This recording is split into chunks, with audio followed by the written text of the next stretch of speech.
దేవుని ఘనమైన నామమునకు స్తోత్రములు. ఈ వాగ్దానమును వింటున్న మీకందరికీ మన ప్రభువును ప్రియ రక్షకుడైన యేసుక్రీస్తు నామములో శుభములు, మా హృదయపూర్వకమైన వందనములు. ఈరోజు మీ కొరకైన దేవుని వాగ్దానము యెషయా గ్రంథము 48వ అధ్యాయము 17వ వచనము. నీవు నడువవలసిన త్రోవను నిన్ను నడిపించుదును. మంచి దేవుడైన యేసయ్య ఈ మంచి వాగ్దానమును నేడు మనందరి జీవితములలో నెరవేర్చునుగాక. ఆమేన్. ఈ వాగ్దానాన్ని వింటున్న ప్రియ దైవ జనాంగమా, మనందరి యొక్క విమోచకుడును ఇశ్రాయేలు యొక్క పరిశుద్ధ దేవుడైన యెహోవా యుగ సమాప్తి వరకు సదాకాలము మనకు తోడుగా మన పక్షమునందు నిలిచి ఉండి శాశ్వతమైన ప్రేమతో మనందరినీ ప్రేమించుచు విడువక ఎడబాయక తన ఉన్నతమైన కృపను మనందరి ఎడల చూపుచు మనకు ప్రయోజనము కలుగునట్లుగా మనకు ఉపదేశమును చేయుచు మనము నడవవలసిన మార్గమును మనకు బోధించి సరి అయిన త్రోవలో మనందరినీ నడిపించుచు మనకు క్షేమస్థితి కలుగునట్లుగా ఆయన మన మీద దృష్టి ఉంచి మనకు చక్కని ఆలోచనలను అందిస్తారు. మన దేవుని పేరే ఆలోచనకర్త. ఆయన ఇచ్చు ఆలోచనలు సదాకాలము నిలిచి ఉంటాయి. రాజైన సౌలు భక్తుడైన దావీదును ప్రాణము తీయాలని అతని యందు విషపు చూపును నిలిపి తనను తరుముచుండగా దావీదు తెలియక తన శత్రు రాజ్యములోనికి చొరబడి తన శత్రువుల చేత బంధించబడి రాజైన అబీమెలకు ఎదుటకు తేబడినప్పుడు దావీదునకు ఇక తప్పించుకునే మార్గాలు లేవండి. అన్ని వైపులా బంధించబడ్డాడు. తన బాధ చెప్పుకుంటానికి కూడా తన వారెవ్వరూ లేరక్కడ. ఒంటరిగా మిగిలిపోయి అన్ని వైపులా ఇరికించబడి ఇక మరి కాసేపట్లో దావీదు చనిపోతాడు.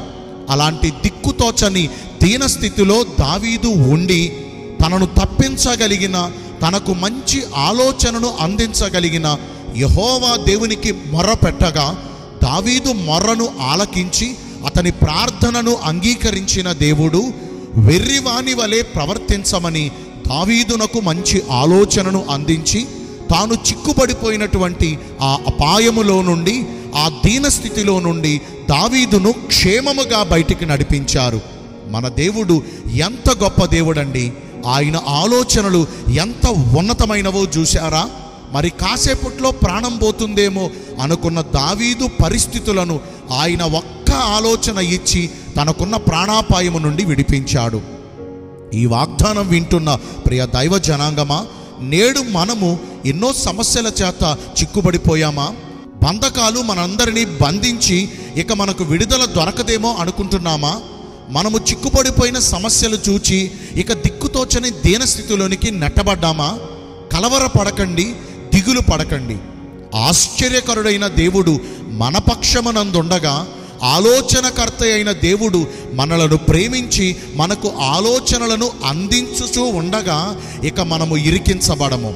మనము అపాయములో ఉన్నను ఉపాయము లేని వారము కాము అని అలనాడు పౌలు భక్తుడు సెలవిచ్చినట్లుగా ఈ రోజున మన ప్రభు మనకు ఆలోచనను దయచేస్తే, మన ప్రభు యొక్క ఆలోచన ప్రకారము మనము నడిస్తే ఇక నిశ్చయంగా మనకున్న సమస్యలు, మనకున్న బంధకాలు, మనకున్న బాధలన్నిటిలో నుండి విడిపించబడి నిత్యము క్షేమస్థితిలో సంతోషముగా ఉంటాము.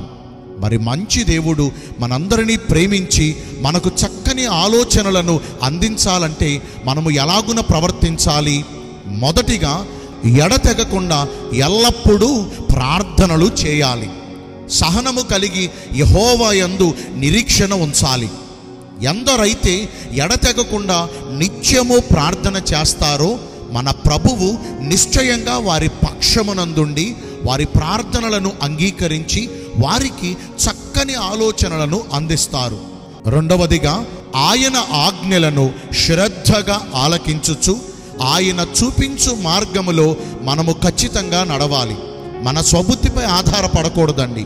మన ఆలోచనలు ఎప్పుడు మనకు నష్టాన్ని తెచ్చిపెడతాయి. కావాలంటే పరిశీలించుకోండి.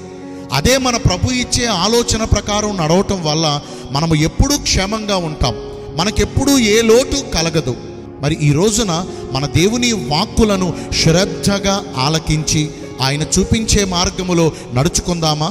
మీ కొరకు ఒక చిన్న ప్రార్థన చేస్తానండి. అందరూ దయచేసి కళ్ళు మూసుకుంటారా?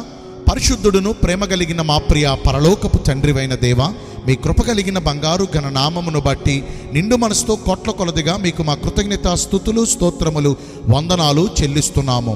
మేము నడవవలసిన త్రోవలో మీరు మమ్మను నడిపిస్తానని ఈరోజు వాగ్దానము ద్వారా సెలవిచ్చారు.